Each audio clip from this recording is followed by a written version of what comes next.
Hello houseplant friends, welcome back to my YouTube channel. I guess we're kind of sticking with the theme of I open the video before the video starts. So I don't know what we'll do about that, but hi, welcome back to my YouTube channel. Today's video, we have something a little bit interesting in my opinion. Well, I mean, I think all these videos are interesting, otherwise I wouldn't make them. We're going to talk about the rarest houseplant in my collection, its care needs, kind of what I've learned from taking care of it, and also about rare houseplants, endangered houseplants, and what it means to collect houseplants from the wild, and all of this will kind of make sense at the end. I hope that you'll bear with me because I think that this is something that's really important that no one is really talking about, that is kind of an ethical problem and a controversial issue in our community, and I haven't really seen that many people talk about it except for some collectors who, I mean, it's hard to hear from collectors because a lot of the time they don't like talk about things on social media, they just show pictures of their plants. So it's been kind of hard for me to learn about this, which is why I haven't made a video about it yet, but I'm excited to talk about it, so let's begin. Just accidentally opened up the Bible app. Let's see, last time I was reading it was John 1. In the beginning was the Word, and the Word was with God, and the Word was God. Good words if you believe in God.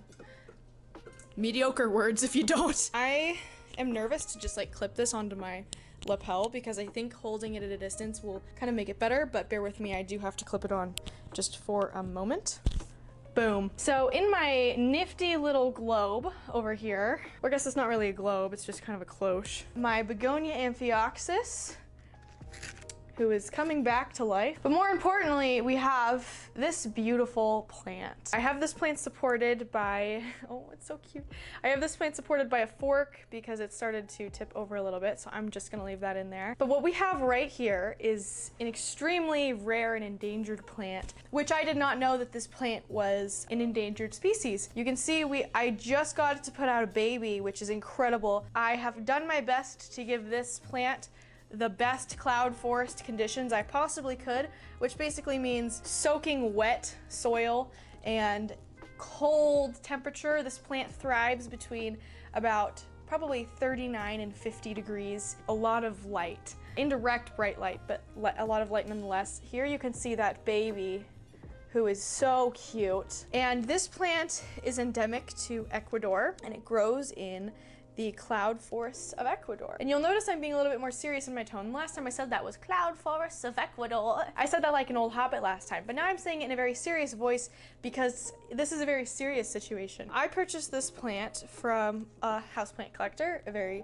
illustrious houseplant collector. However, I just heard from them recently. They messaged me about probably a week ago, and they told me that this beautiful plant, they just discovered the person who they bought this plant from had poached this plant from the wild, which means that the person I bought from, my seller's seller, my grand seller, if you will, went to Ecuador, did a hike, collected a couple of these plants, and then sold them on the market for a very expensive price. I bought this plant for $150, which is an exceptionally low price for an endangered species. For example, another endangered species that you're probably very well aware of is the Philodendron Spiritus Sancti, which is functionally extinct in the wild, and that plant sells for about $2,000. This plant is not anywhere as near well known as that plant, but this plant is still probably more rare, if not at the same level as the Spiritus Sancti. Whereas the Spiritus Sancti is exceptionally rare because it's popular and so people are poaching it from the wild, and now there's almost none left in the wild. This plant, there's just not that many of them, and there never really has been. Now we're gonna kind of talk about ethics and houseplants and why this is a hard situation. I have agreed to sell this plant if I ever don't want it, which I doubt that I ever won't want it. I have agreed to sell it back to my seller to make sure that the plant stays with a good owner, to make sure that it doesn't get sold to someone who doesn't know what they're doing and might kill a plant that is on the endangered species list. To the best of my knowledge, I have determined that this plant is endangered or in the process of becoming an endangered species. You can tell that it's doing very well. It's very happy with these little roots it's got going on, and the roots in the soil are also looking phenomenal as well. I'm really excited that it's doing so well because so many people have had a very hard time growing this plant, but I'm sure that most of the new growth I do have to attribute to the previous owner of this plant.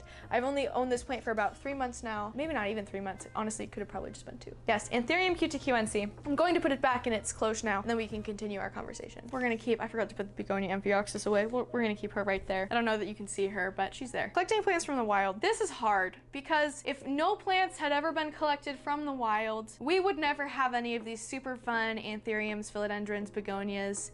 So it's bittersweet because yes, it sucks to collect plants from the wild because we're taking things from where they grow, from where they naturally are, and then we make them endangered. That is our fault as human beings. Zebras aren't going out there and collecting the begonias. I'm sure that they might eat some of them, but zebras probably don't eat begonias, and I'm sure begonias don't grow in the frickin' safari. You know what I mean? There is a normal amount of interference, which is maybe a couple of botanists going out collecting the representatives of those species, and then taking those plants, taking care of them, watching how they grow, learning how they grow, because that's knowledge, right? It's important to learn about these amazing things that grow in our world, and it's important to learn how they grow, if they're poisonous, if they're toxic, what they do, give them names, you know, kind of get to know the world around us, the natural world around us a little bit better. It's very problematic, however, when plants become very popular in fashion, and then all of a sudden people are going out and collecting Spiritus Sancti in the wild, and now they're functionally extinct. All of this is to say is to make sure you know where your growers are. Make sure that you know who you're buying plants from, where they got their plants. Here is a listing. I don't know how much space I have, so it'll be somewhere on the screen. Here is a listing of a Anthurium cutucuense that a botanist has a big plant growing in their Aroid forest, because that's their forest that they planted and grew and created, and they are selling an Anthurium cutucuense on eBay that has been United States propagated and grown. So this plant has not been plucked from the wild. It is not making anything endangered. It is grown in the United States, and it is now being sold. And I think for me, that's fine, because yes, it is an endangered species. When they've been ethically grown and created, just because of the name of them doesn't mean that you shouldn't be able to have them. There should definitely be an effort made to keep these plants in populace, which is why there is a difference between extinct and a difference between functionally extinct, because just like everyone has a Spiritus Sancti, like honestly, a lot of people have them. I think like 7 people just in Portland alone that have one. That's not extinct, but it is functionally extinct. It's very hard to find in the wild because people take them. Make sure that when you buy a plant and you know that it is a plant that is hard to find or hard to come by,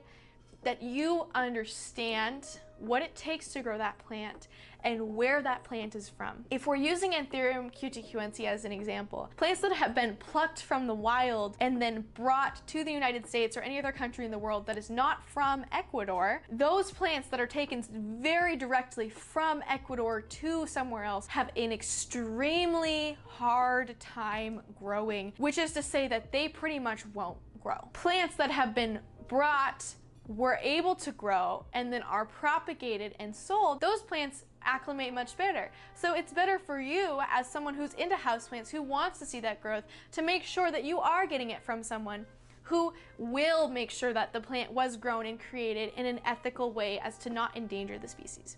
Anyways, sorry to hit you with a little bit more of a serious video today, but this was just really on my mind, and I just really wanted to talk about it because a lot of people are buying from a lot of online sites that have amazing prices, and they have a lot of these really, really rare plants, which is so cool to see. Unfortunately, you have to wonder why they're willing to sell all these rare plants for such a low price. It's because they collect them from the wild. They're not clear about if they collect some of them from the wild, or, you know, if you're more interested on learning more about the topic of ethics and when it's okay and when it's not okay, there's so many people that you can reach out to on Instagram. Pretty much any verified collector could probably tell you about it. Thank you so much for watching. I hope that you learned something from this video. I know that this is all stuff that I've learned pretty recently. I hope that you have a good day. I hope that this video kind of sticks with you a little bit and you might think a little bit more carefully about where you choose to buy your plants from. Thank you so much for watching. Please make sure that you like, subscribe, tweet me at PlantMeAshley. Let me know your thoughts in the comment section. Is it okay to take from the wild? Is it not okay to take from the wild? Thank you so much for watching. Please make sure to, I have a giveaway. You have until today at 1:30 p.m. to enter a giveaway, a Valentine's Day giveaway on my Instagram. It is the most recent picture on my Instagram. There are 4 prizes. You will get to split them with your Valentine, i.e. the person that you choose to tag in the comment section. You can tag as many Valentines as you would like to. Valentine's is just the name for what I'm calling the people that you're tagging. Thank you so much for watching. I will see you in the next houseplant video. Enter the giveaway. Thanks for watching. Bye.